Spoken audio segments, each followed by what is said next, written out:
gas switch, putting the K in magic. I'm Joanna DeVoe, and you are watching another BiZwitch video. And today I wanted to talk about why I believe that witches and online business go together like peanut butter and jelly.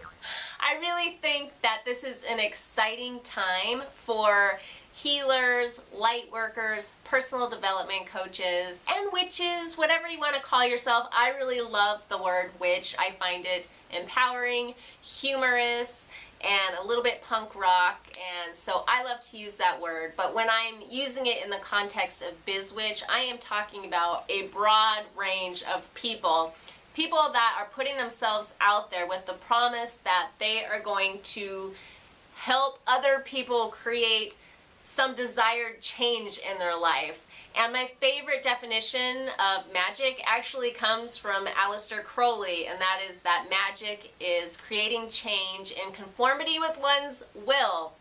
And so that is what we as New Agey types, as witches, as healers, as light workers, that's what we do for ourselves. And when we put ourselves out there as biz witches, that is what we are doing for our clients. So I think that it's really important that we represent ourselves from a place of integrity. And this is actually coming off of a radio show that I just did on Tuesday. Please go listen to it if you haven't already. You can listen to it at Blog Talk Radio. You can find it through my website. You can find me on iTunes, Hippie Witch, Magic for a New Age. You can subscribe there if you like.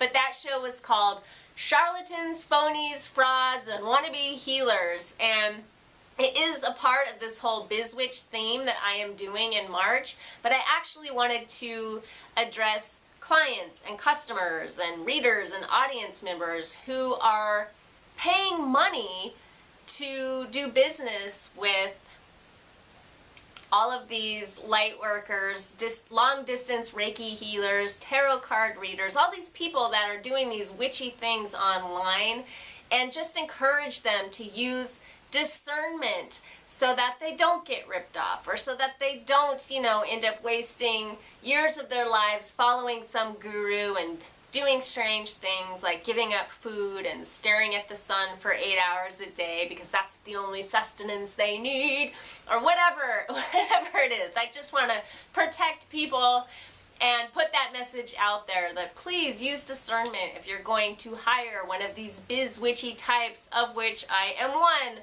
admittedly. And then today, in answer to that, I want to support those biz-witch types and say that it is very important on your end. They need to use discernment, and you need to come at this with a strong sense of integrity.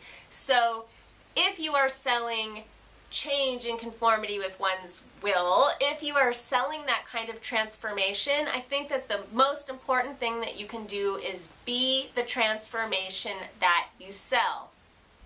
Do not talk out your ass. Do not just go read something out of a book and then start regurgitating it in YouTube videos or on a podcast or on your blog. Know what you're talking about, and know what you're talking about from a place of experience. Your clients deserve that. And when I think of a witch, I think of that as being a very honorable position.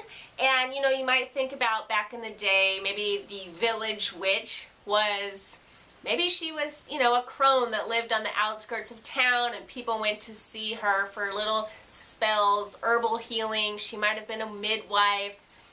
If it was in a city type situation, it might have been someone, who you had to see by going down into a basement to get your palm read, something like that.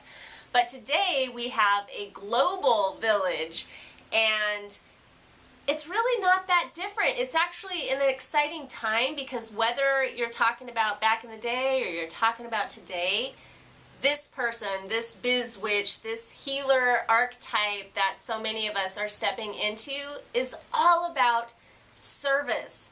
And I think that it's important to remember that you are in the service industry and you are here to be of service. If you can keep that in the forefront of your mind at all times, when you're designing products, when you're putting yourself out there in a video, when you're sending out a newsletter, don't make it about you. Make it about the person you are there to serve. And I think that that can really help keep you in integrity and keep your message very clean. Do it for yourself. Do it for the rest of us. You know, so we can put a really positive image out there, because we are good people and we are here to be of service. And I think that what we have to offer is amazing. The internet makes it so accessible now for us all to start our own online businesses, which was what the very first BiZwitch video was all about, how to start your own business for free or for hardly any money at all, which is again why I wanted to make that radio show about charlatans, snake oil salesmen, scam artists. You know, I feel responsible that I just want to put that out there. I get a lot of emails and questions from people asking me, like, have you ever heard of this person? Do you trust this person? And a lot of times I don't. I have heard of them and I don't trust them. And so, I don't know, I don't want to badmouth anybody, so I just thought I would just put a general message out there to use your own discernment, and then from our end, be responsible, act out of a place of integrity. And I know that a lot of you are watching these BiZwitch videos because you want some like solid tips and tricks for marketing and branding, and I will be offering more of that in the last 2 videos this month. And then also, my newsletter on Sunday, I am sending out another private video that is just for my subscribers. That is going to be what I've learned in my first 2 years of business with Kick-Ass Witch. So basically it's like, do as I say, not as I do, or not as I've done. Like, I'm sharing my mistakes with you in hopes that you won't make them. Learn from my mistakes so you don't have to make them too. And if you're not on my newsletter list, subscribe, because only my subscribers are going to be getting that video. Otherwise, I am busy at work on the spring equinox module of the Psycho-Spiritual Wheel of the Year, so that should be coming out in a few days. And in the meantime, much love. Peace.